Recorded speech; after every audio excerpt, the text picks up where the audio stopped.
Warning, this podcast contains spoilers.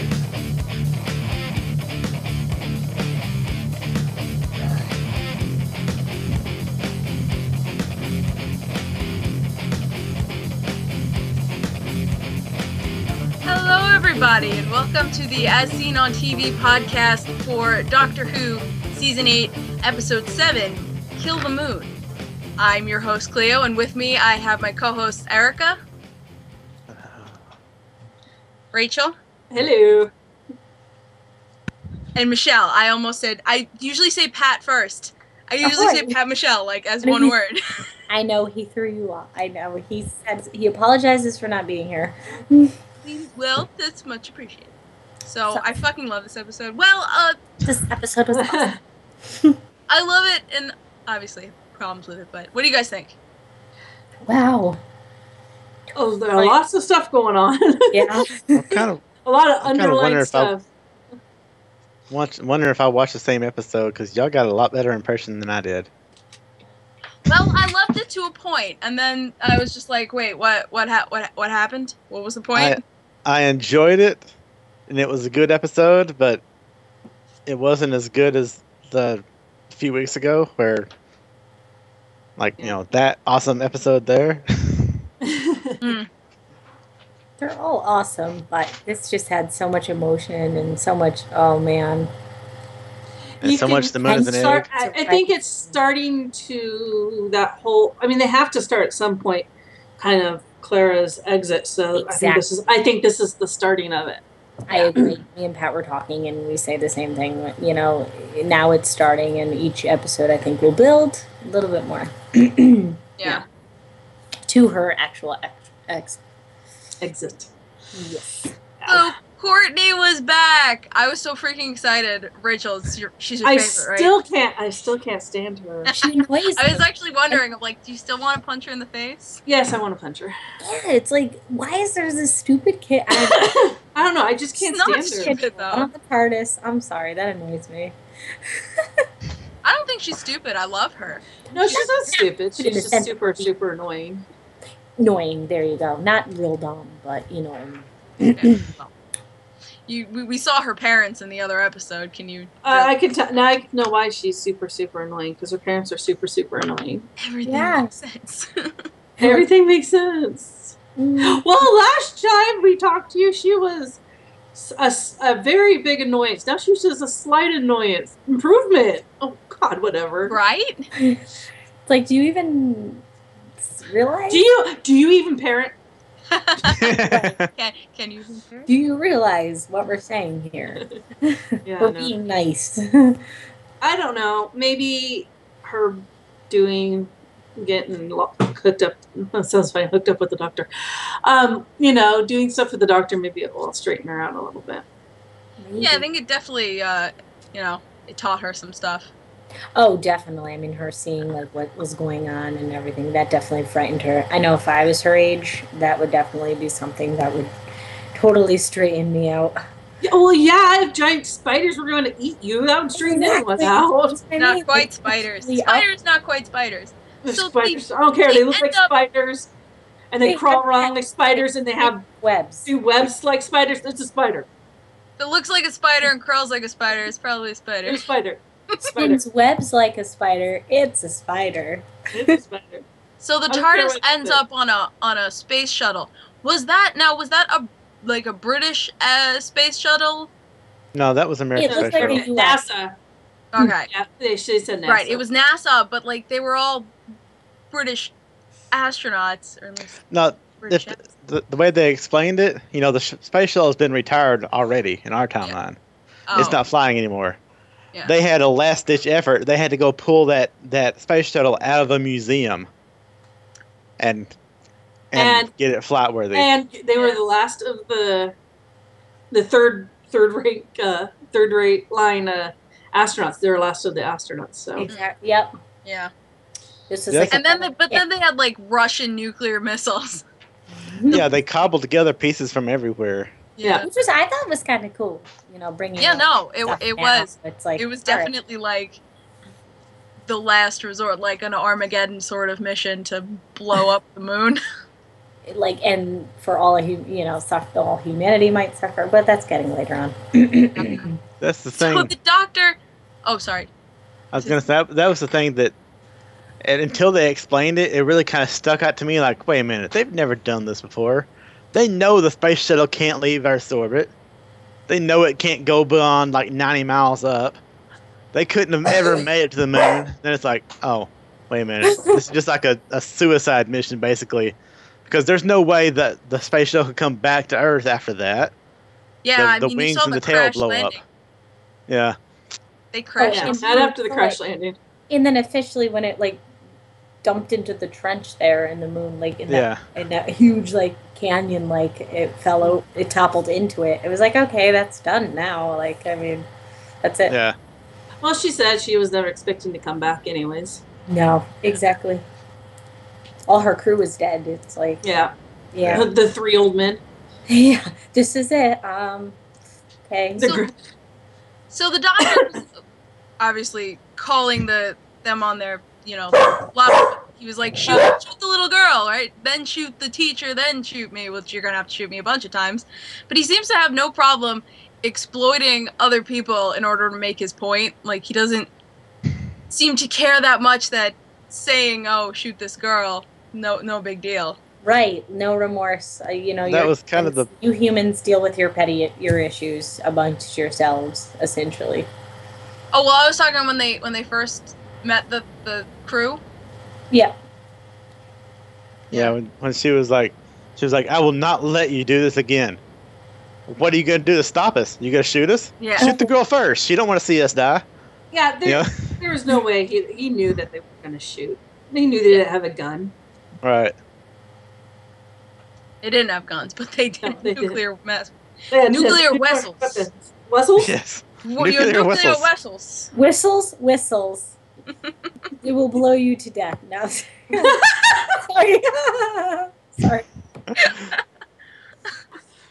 And Michelle didn't get the reference. That is a whole other episode. Mm-hmm. But they'll blow you to dead. Yes. Yeah. No. This episode was a little confusing. Wow. So apparently half of my notes just didn't save. Thank you, notes. We're winging it. Okay. Oh, yeah. Sometimes screw it. We're doing it live. So yeah, it seems, I guess it's normal for, not normal, these are germs, basically, these spider things. Basically, yeah. Germs, exactly. Germs. Can we think of germs are usually like a single-celled organism. Why are they giant? I guess because the creature in the egg is giant. Yeah. Over time, it could have been a mutation. I mean, they didn't explain that too much, but yeah.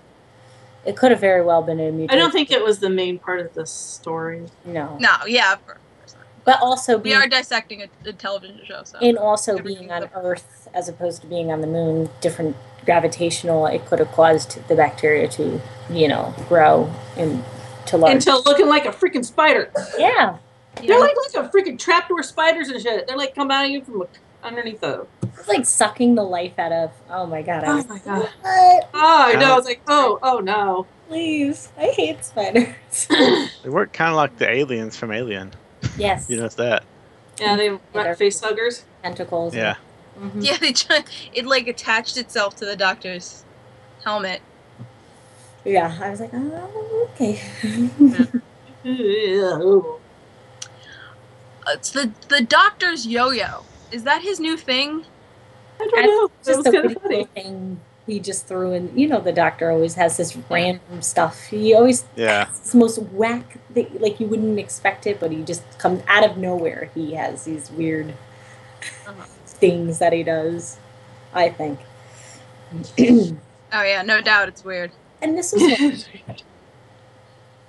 when's he gonna get a new sonic screwdriver? That's all I know. Yeah. Well, from what I've heard this weekend, I was talking with a bunch of other Doctor Who fans at a convention I was at, and they said that there's an idea that they're trying to write out the sonic screwdriver like not use it as much as a crutch. Hey, that's been like such an icon. No, they're not going to completely get rid of it. Wood. They're not going to completely get rid of it, but they're wanting to. It does. They're just wanting to make it not the magical MacGuffin that it has been the last 2 or 3 seasons. It now and I could see why they would want to do that. Maybe bring in something else, or maybe not bring in something. I could see like just something, just spice things up a little bit. Yeah, the show has been around for years with the sonic screwdriver, like the main course of weapon for the doctors. So the doctor said that there are some moments in history that are like gray areas, that are like history's decided there. I got the impression that he can't see them because they're parts of his own future that he hasn't, participated in yet. I just think they're ones that haven't been decided, like you said. Mm-hmm. They haven't been decided yet. They're still on that, gray area. They could go either way.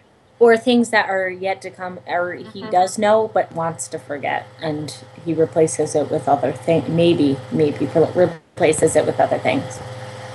He has a complex mind. I think he's very. I just think there's times in history that you can't. I mean, there's, like he said, fixed points that are always meant to happen, and then there's those points that if there's always that choice to do which way to do, and that's true. They just haven't been made. These decisions haven't been made yet. And like he said, or everybody notes in that show, the universe is so large, even for a Time Lord. There's so much, and in so many different timelines and so many different universes. I mean, hello, the Master went mad looking into the time stream. Exactly. Yeah. So I mean, it is pretty. Seeing everything at once is not a good idea. And yet he's saying he's a little bit vulnerable, where he doesn't remember everything, and that's maybe part of him that's human. Where he can humanish, yes, where he can relate to humanity a little more, like what's to come, not knowing the unknown. All right. Well, I did like when they were sitting there talking, and he brought up the whole issue of going back in time to kill Hitler. It's like, you wouldn't expect me to go kill Hitler, would you? It's like, he tried that once. It didn't work. No, River wanted to kill Hitler. He tried it because River put a gun to his head. Right. And he's also saying, like, history. It was Melody's fault. She wanted to go kill Hitler. True. And also things that he can alter. History is history. No matter how many times he can go back and try and save somebody or something, things have to stay fixed in order for the future to succeed or move on, as we speak, so to speak. I wish they did that in another show, and a certain maid someone would never have shown up. Okay. And Nikki knows what do you have. What do you have against Mary Poppins? Like I was, Mary Poppins? Yeah, Nikki knows what I'm talking about. Oh, okay. She's probably laughing. What show, Rach? It was a Once Upon a Time reference. Oh, I really, because she's watching our podcast, but I want to watch, but I'll get to that at another point. All right. So the doctor sort of goes to Clara. It's like, no, I can't help you this time. It's a decision you have to make for yourself. And he just leaves. Yeah, that irritating. He didn't leave. He didn't go far. He didn't. He knew he was coming. I know. He knew he was coming back. Oh, definitely, but it still made me angry. I was like, are you kidding? What the hell? Clara was pissed. She's getting so pissed off at him. That's what I mean. She's starting to get, I think it's trying. It's becoming on her mind. It's draining. Yeah, but I mean, I think that's something that Clara really needed to, like, make a decision for herself, because she does rely on the doctor way too much. Yeah. And, yes. Yeah, and she needs to act on her own.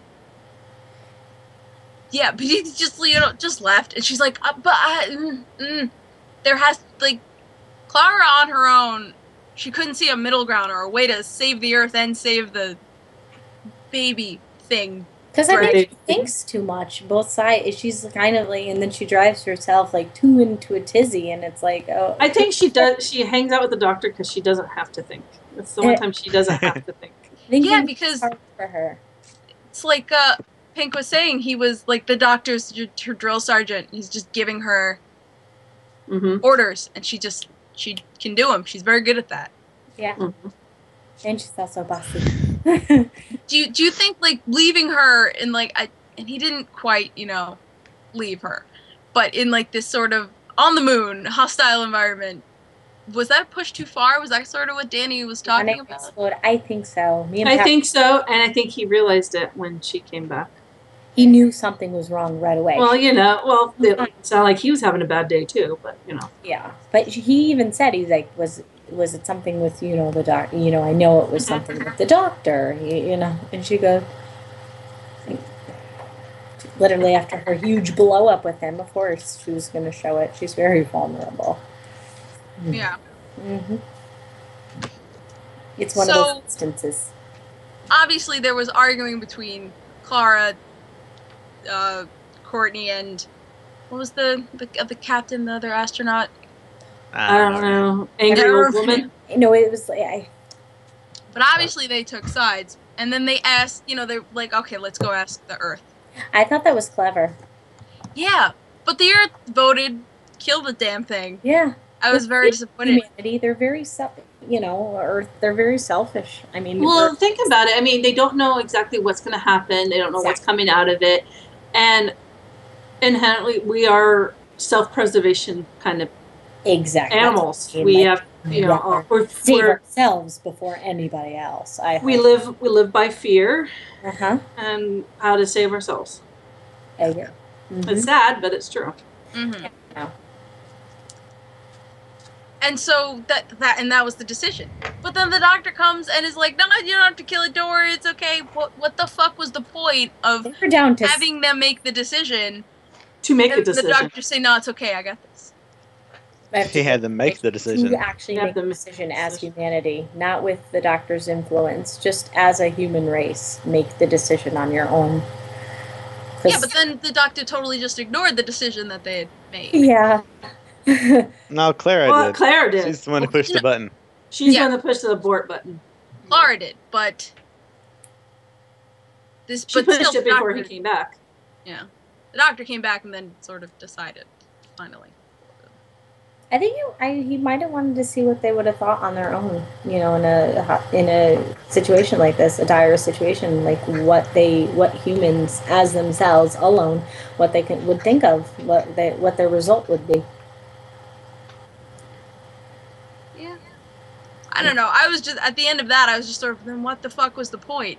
Why would you let them decide and then come back? I don't know. I guess I think because I didn't see a point. I mean, well, he would never, never let humanity. He came back right when she made the decision. So I don't think he made the decision for them. Clara made the decision. Yeah. Right. But then he told her, "Oh, everything's gonna be fine," after she made that decision. Exactly. But she was still pissed off at him. Yeah, well, because. Well, I would be too. Yeah. Because he gave her this choice, and then. She didn't feel respected. Gave her this choice, left her in a hostile environment where she didn't know whether he was going to come back or not, because the lady astronaut was like, so is he gone for good? And she's like, you know what? I really don't know.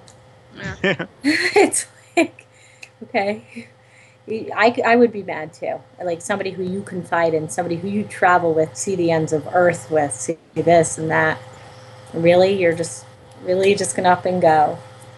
Especially when one of her students was on board too. Like I think she was thinking about it in that way too. Like it's not only me that you're jeopardizing; it's one of my students that I'm liable of. So, well, she shouldn't have been there in the first place. I agree, but I think that she had to be there to make one particular good reference. Yes. When the astronaut lady was talking about, well, I know. It's 40 years in your future. You're probably still alive down there. You probably have kids. You probably have grandkids. You probably have somebody you care about. And then Courtney was just like, Mr. Pink. Yeah. She's like, shut up. Yeah. Well, the astronaut was like, do you want to have children? Do you want to have babies? And Clara's like, yeah. I don't know if anyone noticed it when Clara was pissed off at him at the end and she was yelling at him. He goes, and then she was talking about, I can't remember her name right now for some reason, the girl. Courtney. Courtney, that's her name. Talk about her. She's like, well, she becomes the president, and she meets this guy. So, well, they said the woman said the president was a woman. Yeah. No, Courtney becomes president. I think that's great.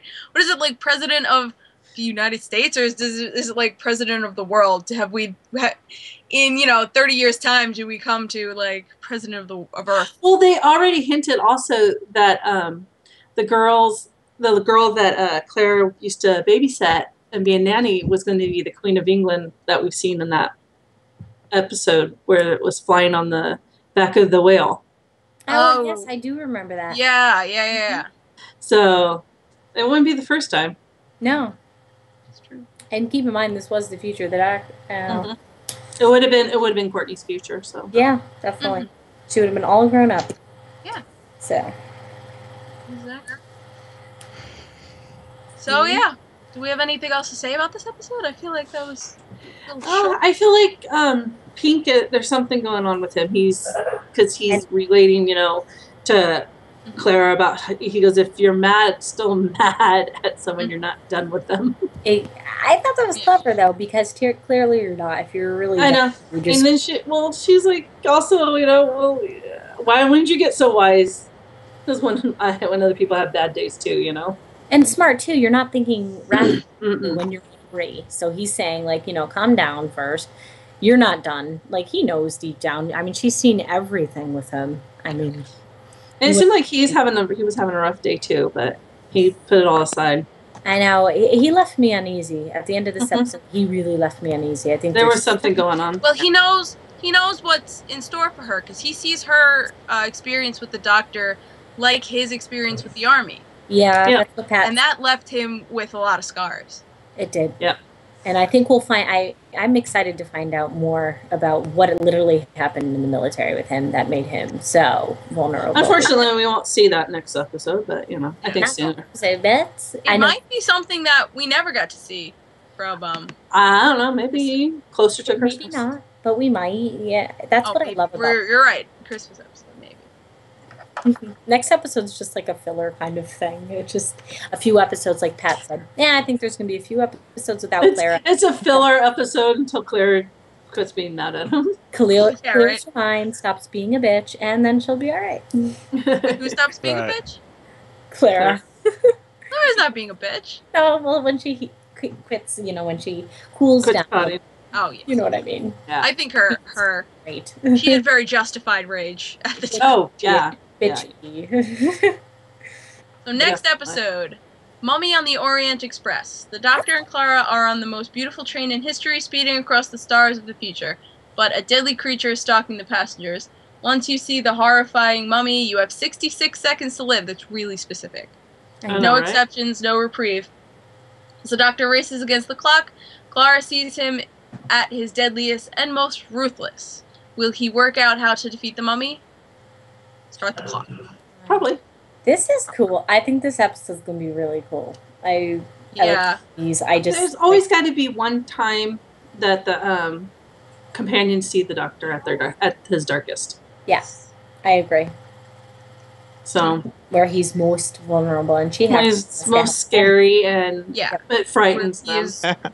Rage and fire. Yep. And she ends up having to help and save him, so to speak. Yeah. Which I like. I love that. Oh. That's why the Doctor has a companion. Let me repay you the favor. He can't be alone. No. He can't. He's afraid. He's not smart. He's not necessarily afraid. He gets in trouble when he's by himself. That too. But I think I was having a conversation with a friend once, and we were saying, he might, being alone all those years, with everybody he's known, think about it, after a while, dies, does he befriends humans? Obviously, they don't live forever. Yeah. But he does. It's got to be lonely for him. He's got to be scared to some extent with some of that. So, it's exciting. And I'm excited for this episode because it feels like the Titanic episode where it's like the space, but also the the historical reference, 1800s sort of 1700s kind of. There's always like a ship or something historical in space. I love it. Yeah. You bring two awesome things together. I really hope it's like the Titanic, where they get all of the Titanic facts wrong. Oh, that was great. I loved that. It was hilarious. I was like, really? The Titanic's first set sail in the United Kingdom, and really? You're getting this wrong? I don't know. Yeah, no, that was super funny. Oh, anything else? Any last words? Well, I think this is the beginning and the end of the exit for Clara. Yeah. Show the mummy a mirror. Show the mummy the mirror. That'll have 66 seconds. Yep. No, I think this is the beginning of the end. Yeah, that's what Pat said. This is the beginning of her exit. Yeah. And I think soon enough we'll find out who his next companion's going to be. It'll be Courtney. No, please. Maybe Courtney in a couple of years. Actually, you know what? Eric, when she's legal. That's kind of. I mean, I could see that at one point being her, definitely. Yeah, but no, she's too young. Yeah, no. Yeah, it's gonna have to be in a couple of years. Well, right now it's a statutory rape issue. Oh God! The Doctor. Well, it is. No, it's more like a child abduction issue. Yeah. The Doctor is a time traveler. Who's to say he wouldn't just go forward when she's like 18 or something and grab her? No. I mean, it doesn't have to be that same character. He's just gonna, hey, little girl, you want some candy? Oh, that's what he's done with every other companion. He just grabbed them. It's bigger on the inside in the couch room. Come on. And he's bigger on the inside. To Rose, he did literally. That sounds like a horrible pickup line. What? I have a couch room. It's bigger on the inside. Yes. Hey, baby, it's bigger on the inside. Oh, goodness. You ever see a blue TARDIS? I'll tell you. Anyway, Erica, where can the people find you? Sorry. On Twitter at Erica Rain 7. Rachel, where can the people find you? I can find me at Savannah17 on Twitter. And where can they find you, Michelle? In time and space. And you can find me at Cleomoto, and you can find all of us and more at ASO TV Podcast on YouTube, Facebook, Twitter, Gmail, Google Plus, other things. Just search, just look us up. We're out there. And that's all. Have a lovely night. Good night. Bye. Thanks for watching. Subscribe and shit. Oh, there he is. Hydra. To the left. To your left. On your left. On your left. Whatever. Whatever.